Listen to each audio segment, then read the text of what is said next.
안녕하세요. 11월 29일 화요일입니다.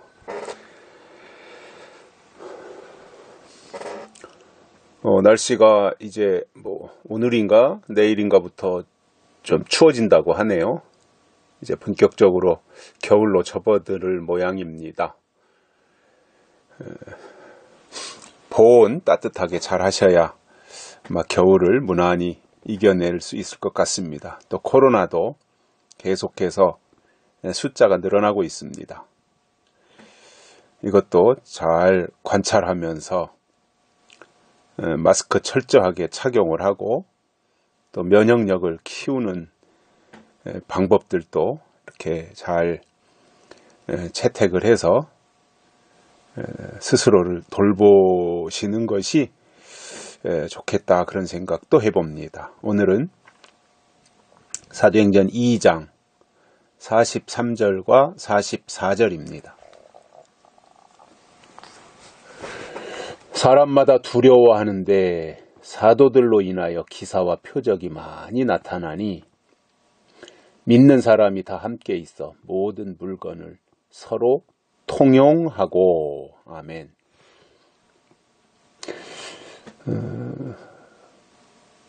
베드로의 설교를 통해서 많은 사람들이 이제 세례를 받고 그들이 또 말씀으로 가르침도 받고 떡을 떼고 같이 기도하고 그러한 일에 이제 힘쓰는 가운데 거기에 있는 모인 수많은 사람들이 이제 마음속에 일단 두려움이 생긴 거예요. 그 두려움이라는 것이 무슨 공포감이라기보다는 일단 거룩한 역사 앞에서 뭔가 이렇게 그 떨림 이런 거겠죠. 왜냐하면 사도들을 통해서 기사와 표적이 많이 나타나는 겁니다. 그러니까 그것을 보면서 얼마나 놀라겠어요. 무서워서 놀라는 게 아니라 그 거룩한 일이 나타나고 그것이 하나님의 이름을 통해서 전혀 예상하지 못했던 신비로운 일들이 일어나는 것을 보면서 마음속에 어떠한 그 동요 이런 거겠죠. 동요, 마음속에 어떤 그동안에 가지고 있었던 개념이나 고정관념이 무너지는, 그리고 하나님이 하시는 역사 앞에서 전통적으로 가지고 있던 어떤 사고방식이나 패턴이 완전히 박살나버리는 그 장면을 보면서 그들 속에 두려워하는 마음이 생겨났던 겁니다. 그러니까 그동안 우리가 잘못했고 이제 하나님의 역사가 이렇게 새롭게 진행이 되는데 그렇다면 어떻게 해야 되는가라고 하는 이러한 부분들이 생겼으리라고 봅니다. 그리고 그동안 그들이 아브라함의 후손들로서 할례를 지키고 할례를 행하고 율법을 지키고 해왔던 이 모든 행위가 다 박살나 버리는 거거든요. 다 무너져 버리는 거예요. 그러니까 이제 어떤 공허함, 그리고 뭔가 이 방향을 전환한다고 할 때, 생각을 바꾼다고 할 때 갈등이 생기잖아요, 마음에. 하루아침에 그게 바뀔 수 있겠습니까? 수십 년 해왔던 것들이, 조상 대대로 물려왔던 어떤 율법과 할례와 이런 것들이 하루아침에 바뀔 수는 없잖아요. 물론 이 사람들이 나와서 이제 그 베드로를 통해서 하루에 3,000명씩 세례를 받는 그러한 일들이 일어났고, 그 하나님의 강권적인 역사로 이 하나님의 하시는 일에 동참하고 있는 것은 맞지만, 그동안 해왔던 모든 나름대로 어떤 신앙의 구조들이 완전히 박살나버리는 이 현상을 목격하면서 또 경험하면서 그들 속에 두려운 마음이 있었던 거지요. 얼마나 떨림이 있었겠습니까? 얼마나 한편으로는 또 무섭기도 하고, 또 한편으로는 또 신기하기도 하고, 또는 신비롭기도 하고, 이러한 것들이 이제 다 교차되는 상황이었을 것이라고 충분히 예상이 되지 않습니까? 하나님의 사람들, 사도들을 통해서 하신 대표적인 일들이 이제 기사와 표적인데,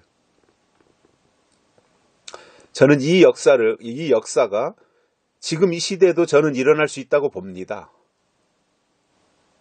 다만 이거는 뭐 어떠한 인위적으로 할 수 있는 것이 아니다 보니 이제 하나님이 때가 돼서 필요한 사람들에게 이러한 일을 행할 수 있도록 은혜를 베풀어 주셔서 그들을 통해서 이제 할 수 있는 일이라고 보는데, 다만 이런 건 있을 것이라고 봐요. 지금도 하나님은 살아계시기 때문에 얼마든지 초대교회에 있었던 그 일들, 그 이상의 일들까지도 할 수 있는 것은 분명하지만, 왜냐하면 하나님은 여전히 살아계시기 때문에. 다만 이 시대에 하나님 앞에 하나님의 일을 감당해야 될 사람들이 훈련과 연단이 필요하단 말이에요. 훈련과 연단. 그런데 훈련과 연단을 받는 사람들이 아직 완성이 되지 않고 연단 가운데 있는데, 그들을 통해서 표적과 기사가 나타난다면 그들이 연단을 더 이상 받을 수 없게 되잖아요.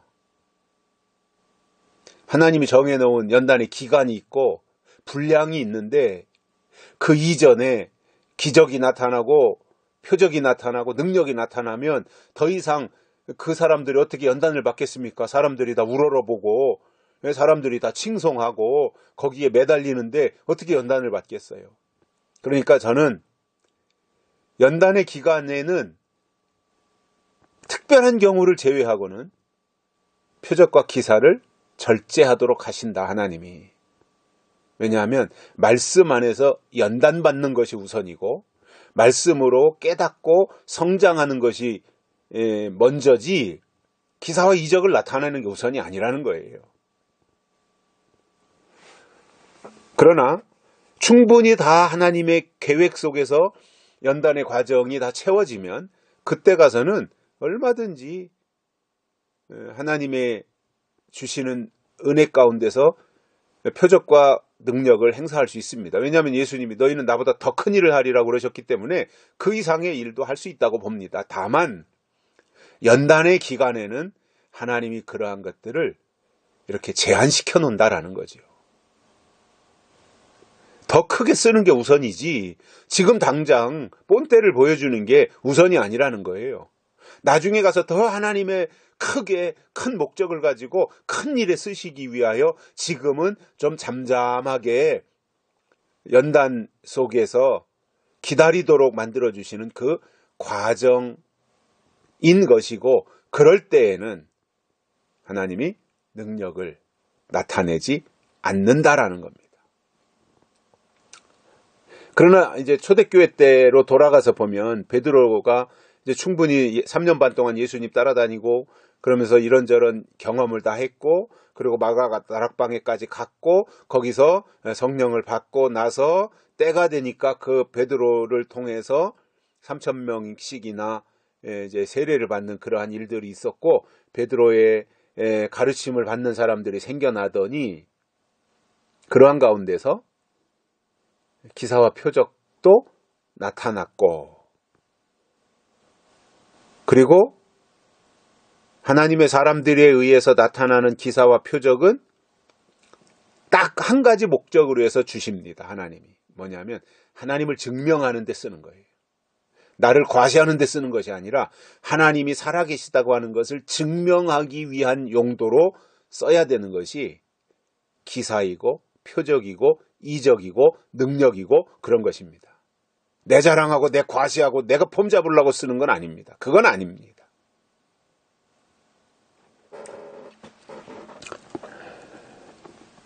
기사와 표적이 많이 나타나니 믿는 사람이 다 함께 있어 모든 물건을 서로 통용했다, 이렇게 말씀하고 있습니다. 이게 은혜 받은 자들의 모습입니다.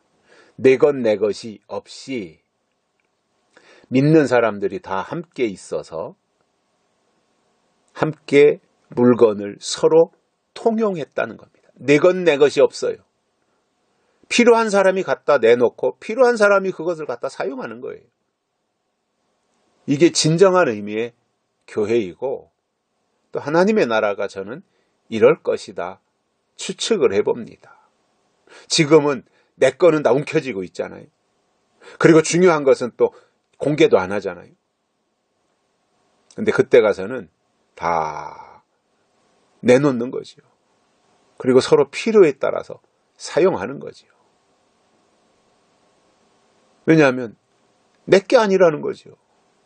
무엇인들 내게 아니라는 거예요. 다 하나님의 것인데 하나님이 잠시 나에게 맡겨 놓으셨었지만 또 필요한 사람이 있으면 같이 공동으로 사용하게 되는 이러한 생각들을 가지게 되니까 이 얼마나 아름다운 신앙 공동체의 모습을 지니고 있느냐라는 거예요. 오늘 여기까지 하고요. 내일 이어서 또 그 초대교회 이들의 생생한 모습들을 우리가 살펴보도록 하겠습니다. 고맙습니다.